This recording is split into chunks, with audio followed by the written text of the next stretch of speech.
Hello, everyone out there. Welcome to my office.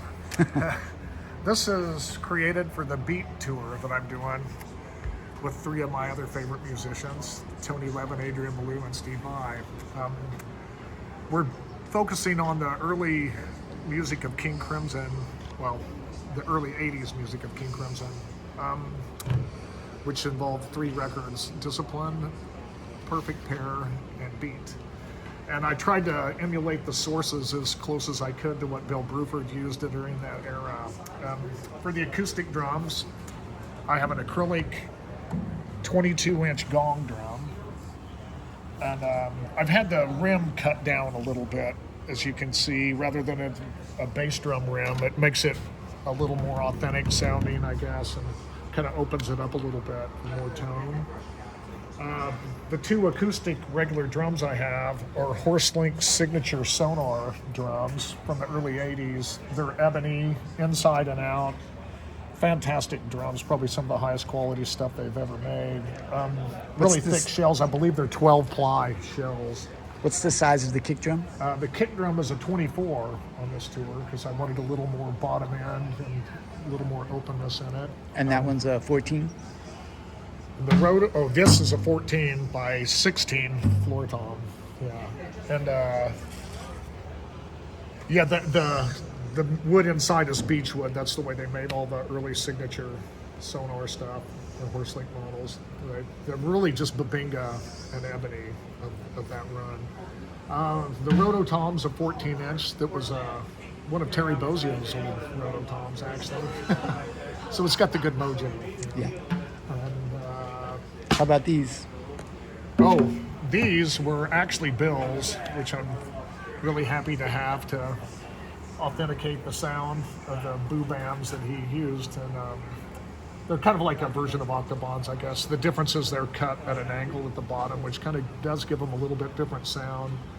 I have different rims on them. These are actually octoban rims rather than the original ones. They just had normal 6-inch rims, but they were difficult to hit, so this lowered the rim down to make it easy, more playable. And of course, pinstripes heads on these. The snare is a VK Tempest that Alan Van Cleef made for me. It's insanely heavy. This drum. Yeah, weighs well over 50 pounds. Cast bronze rims. Yeah, I think that adds probably 10 pounds to it, let alone the shell is very thick. It's a beautiful drum. I'm really happy and thankful to Alan for doing this for me. How about your cymbals? Cymbals, we got my signature Monad. Up for the 18, it's a full crash, so I wanted something a little bit thinner that doesn't quite clutter up as much. As Bill went almost without cymbals, like at the beginning of this run with Crimson, so I was trying to make it a little bit more minimal. A 20-inch power, 10-inch 602 splash, Formula 602, and a 6-inch cup chime. I believe this is a number 5. And this is a 22-inch Formula 602 China. It's normally I use either a Novo or 2002, but they were a little too raucous and I thought a little too sustaining. I wanted something again to be fast and quick and get out of my way. The hats are Formula 602 15-inch.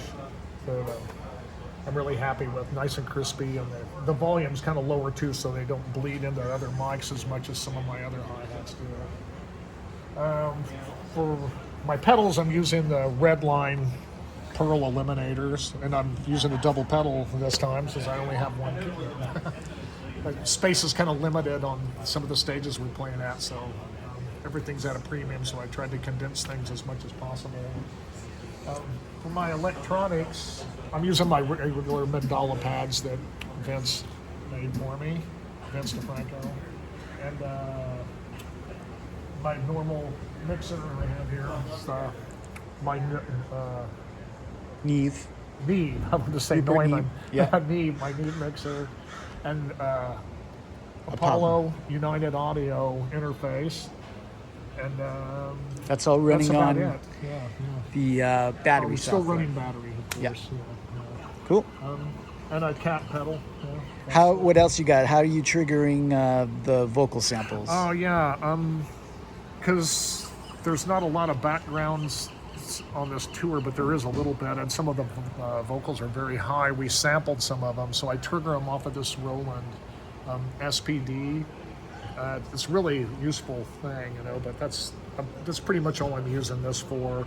Actually, as the tour goes on, I think I might load in some weirder samples for some of the more industrial vibe songs that we're playing on this tour, but it's been a workhorse. So we have something somewhat similar to use on the pads down front for a waiting man, but we've sampled the old SDS5 Simmons brain for that to get the authentic tones that they had, kind of that African-y chitter chatter that you hear on the beginning of that tune. Cool. How about those classic do do do? That's also sampled off of my SDS5 Simmons brain from 1981. They used 2 or 3 of those on their tour. Sorry. Got the Navy maneuvers going on here. Yeah, so those are all just loaded into here. Most of the old original samples that I tried to emulate as best I could from those 3 albums. How about the samples that sound kind of industrial? Those are various things that I did myself. Some of those samples are the dumpster outside our rehearsal space in Hollywood. Yeah, those go way back. Sounds. Some of them are from when we tortured the pianos for the Undertow record. Yeah. In Sylvia Massey's studio. But they're just various things from over the years. I tried to find things as industrial and interesting and heavy as possible, just to sort of update the version. Because when they originally did that tune, I think the only electronic devices Bill had available was a Simmons SDS7, and that's what most of that came from. So cool. I've been able to hopefully kind of take it to a more raucous and intimidating level, I hope. It's early in the tour. Is there a highlight for you in the set? A song that you can't believe you get to play with some of your heroes? Industry's really fun. I really love doing Sartori because Tony's stick playing is just a joy. I love the tone of it. His playing is just inspiring always. It makes my job easy to have someone that solid to play with. And other than that, on one of the tunes I played just pure samples of a log drum. It's called Sheltering Sky, and Adrian and Steve's playing on that is always just exemplary, man. The solos are amazing. Adrian does his crazy noises, and Steve's just shreds on everything. What can I say about him? He's a genius. Do you want to thank all your sponsors? Sure. Vince from the Mandala pads, of course. Sonar. They've supported me now for 35 years, something like that. Evans and Vic Firth.